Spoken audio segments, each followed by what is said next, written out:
Good morning to all. Today, our group is going to present our assignment, which is Toyota Corporation. And our group members are Lin Jiaxuan, Hong Jiaxuan, Ng Zhen Li, me, and Chi Kai and Jia Hui. Next slide. And this is our table of content. The first one is introduction, and the second one is organization structure, and the third one is significant development of the organization. The fourth is problem and issue of the organization. The fifth is management practice of the organization. And the sixth is recommendation. And lastly, conclusion. Next slide. So I'm going to present the introduction slide. So Toyota Motor Corporation was founded by Kiichiro Toyota. Toyota is a vehicle brand of Japanese, headquartered in Toyota City. Toyota is one of the largest automobiles manufacturer in the world. Toyota origin is Waving industry in Japanese. Waving business is under Sakichi Toyota, who is Kiichiro Toyota's father. He invented the world's first automatic loom, and he set up the Toyota Spinning and Waving Company in 1918. Subsequently, the loom impressed a British company which under Platt Brothers, and in 1929, Platt Brothers bought the sales right and the company for 100,000 euros. However, his father gave the proceeds to Kiichiro to develop his automotive technology, which is Toyota. In 1937, Toyota Motor Corporation was born. In addition, Toyota Corporation produced under another 5 brands, which consists of Daihatsu, Hino, Lexus, Range, and namesake Toyota. And the reason we chose Toyota is because Toyota is considered as a worldwide leading brand. Toyota has a very excellent strategy, management process, and organization structure. Toyota is focused on middle-income group customers, produce good quality and affordable price vehicles for their customers. As a result, Toyota know what customer needs and enable them to maximize the profit. In this course, we will next slide. In this course, we will discuss about the organizational structure of Toyota significant stages in the organization development.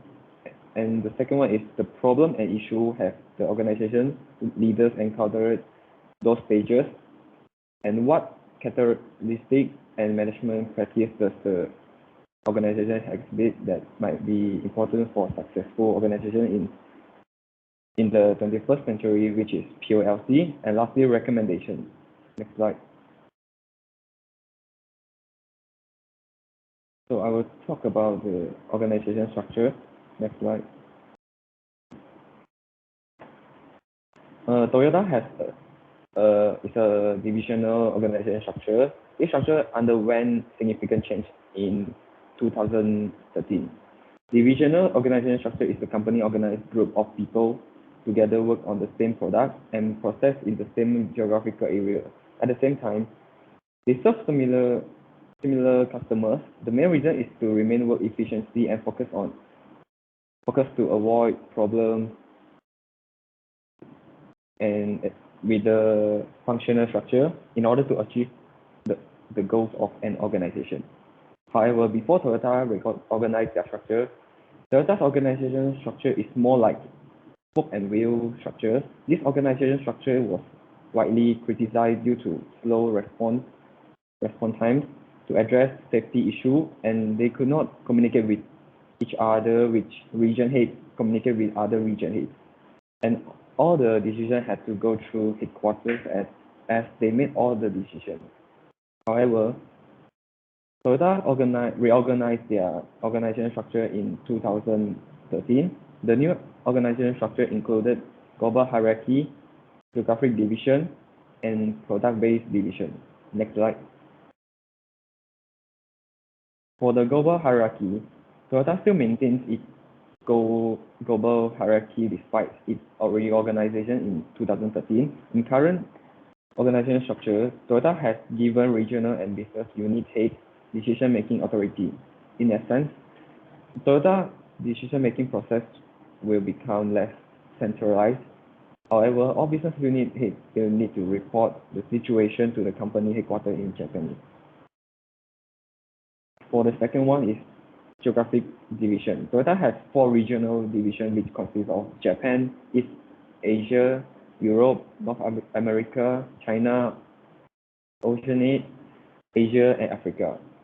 All regional heads are under control. They need to report to the headquarters through regional division. The organization structure enables to enhance products and services in better ways according to the regional market condition, as each region has different culture and reviews.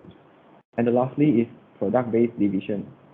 Product organizational structure has another feature, which is the set of product-based divisions. The 4 divisions which consist of Lexus International, which is a luxury brand of Toyota. The second one is Toyota number 1. This is for operation in Europe and Japan. And the third one is Toyota number 2. This is for operation in another region. Yeah.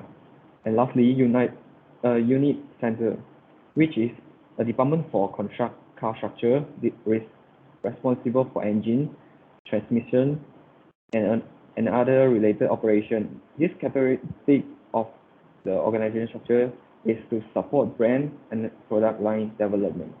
Next, I'm going to pass to Lim Jiaxun. Thank you, Adrian. And now I'm going to present about significant development of the organization. Next slide. So what are the significant stages in the organization development? So after all research, Toyota is currently in the 3rd stage, which is maturity. And Toyota grew rapidly in the 1960s as a result of innovative research and development. Since then, it begins to export more automobile to other nations, so resulting in increase in sales. And in the year 2021, Toyota has a 1.9 million sales, and they has employed a total of 366,000 employees around the globe. And Toyota has operated 67 manufacturing companies across the world since it began, and its products are sold in over 170 countries. Next slide. So what Toyota is focusing is they're focusing on moving ahead into the future in order to enhance transportation while also lowering the influence on the environment of its product. So this may benefit everyone throughout the world by keeping them safe, healthy as the world becoming more environmental friendly. And besides that, Toyota also wants to lower down the cost of development and the cost of starting new manufacturing so that they can remain competitive at all times. Whereas for barriers, they have challenge with a high cost of capital, production line, and also brand development. Besides that, one of the huge effect was COVID-19. They have affect Toyota, and also because of lack of supply, which causes them to have lesser output. And next one is the ability. Toyota has the ability to make its product to stand out and be unique by combining high quality design with inexpensive costs. So automotive production waste is reduced, making it more efficient. They also has the ability to maintain and also improve over time, which is why one of the reasons why Toyota is so successful right now. And besides that, they have the capacity to have a high resale value, and also owing the fact that they are safe when purchasing their product. Lastly is that they have the ability to keep customer loyalty as their product are trustable and also safe to use it, which is why customers are likely to buy their product because customer has trust Toyota. And that's all for my part, and next I'm gonna pass it to the next person. Thank you.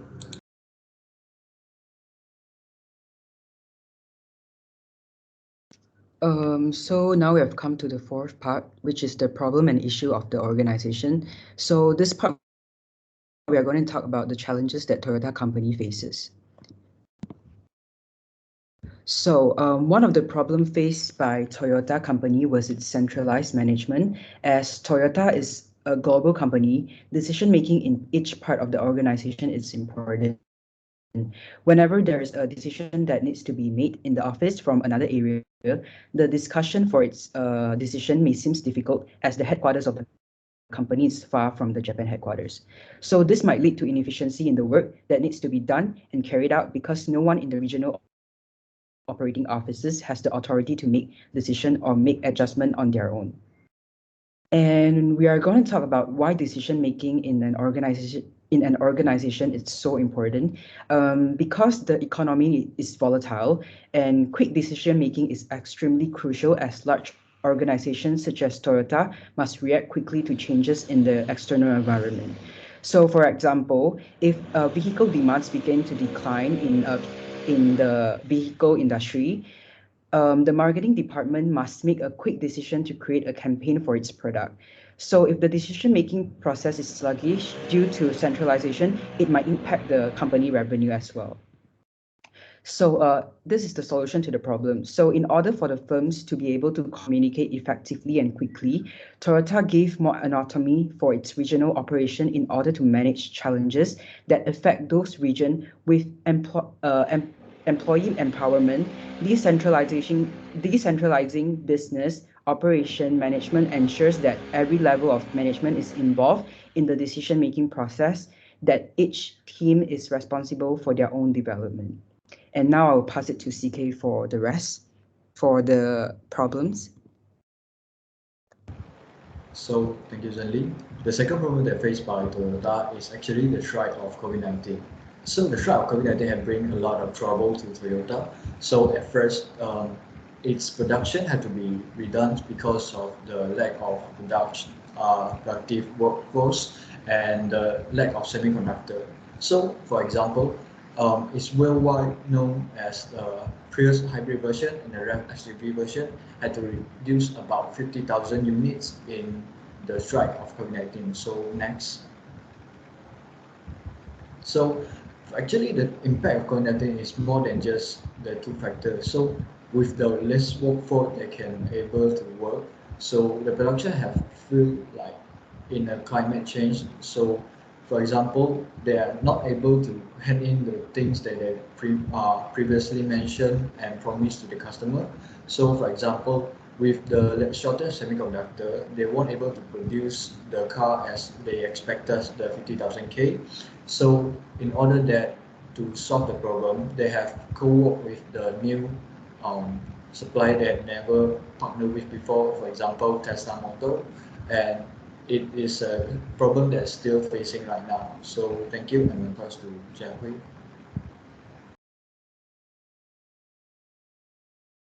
Thank you, CK. So now I'm going to talk about the management practices of Toyota Corporation. So in this topic, it will be including the POLC, which is planning, organizing, leading, and controlling. Right. So for the planning part, Toyota has fostered a strategic plan which guides the company's long-term operations. And Toyota is centered around lean manufacturing, customer satisfaction, and quality. This can help them to reduce operational expenses, remain its competitive in the market, and make sure that the products they produce meet the customer needs. In December 2021, Toyota plans to invest 4 trillion yen to develop a full lineup of 30 battery-powered electric vehicles by 2030. Next, Toyota also plans to put one more 4 trillion yen in different sorts of electric vehicles, such as hybrid cars, plug-in hybrids, and fuel cell vehicles.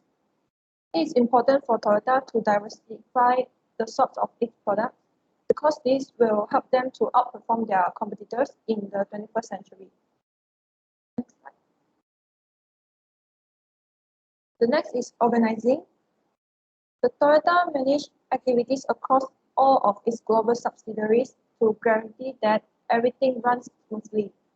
The majority of the manufacturing process are done centrally, and the extra parts are moved to other subsidiaries for assembly. As mentioned by my teammate just now, Toyota use the divisional organizational structures in the company.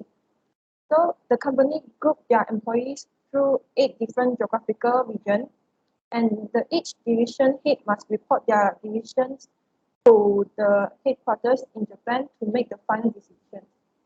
This method will avoid problems with difficult to pinpointing responsibilities. So the next is leading. The main goal of Toyota is to provide the best goods and services to their customers. Hence, they are highly encourage their employees to be creative and innovative in order to establish customer loyalty and to maintain the company's competitive advantage. Toyota has a solid structure of leadership, including the founders' family members, Mr. Akio Toyoda. Mr. Akio Toyoda is the current CEO of the company. He is also the founder's grandson. Toyota very support teamwork across all levels in the organization. So, Toyota let all employees to participate in decision making, and this method motivates the workers to be more productive and finally leading to meet organizational goals more efficiently and help company to save money. So the last is controlling. Toyota use several types of controls such as feed-forward controls, concurrent controls, and feedback controls. These are vital for the company to success in the 21st century as they are well prepared to solve all of these challenges. So firstly, Toyota use the feed-forward controls. Toyota set policies and practices for its company, and the purpose of it is to consider that what is supposed to be done and prevent the problems occur. Secondly is the concurrent controls. Toyota controls its operation by establishing a platform on where they can figure out what should be changed in order to make the process more efficient. So the last is feed-forward controls. For instance, when Toyota knows that their vehicles have an issue with the accelerator, they quickly recall the vehicles and launch an investigation.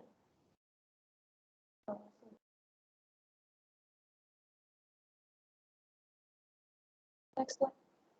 That's all for my part, and next I will pass it to Jiahui. Thank you, Joshua. Now I'm going to talk about recommendation. Recommendation leading. In terms of leadership, Toyota should think about taking more proactive approach to leadership. The company leadership should be not concentrate at the top because of the company's central and bureaucratic structure. Leadership is centralized at the company headquarters. This is harmful to the company performance because employees from other nations such as the United States do not benefit from the current leadership. Employees in the US assembly plant, for example, may be demotivated since they are unable to independently make judgment and must rely on the top management.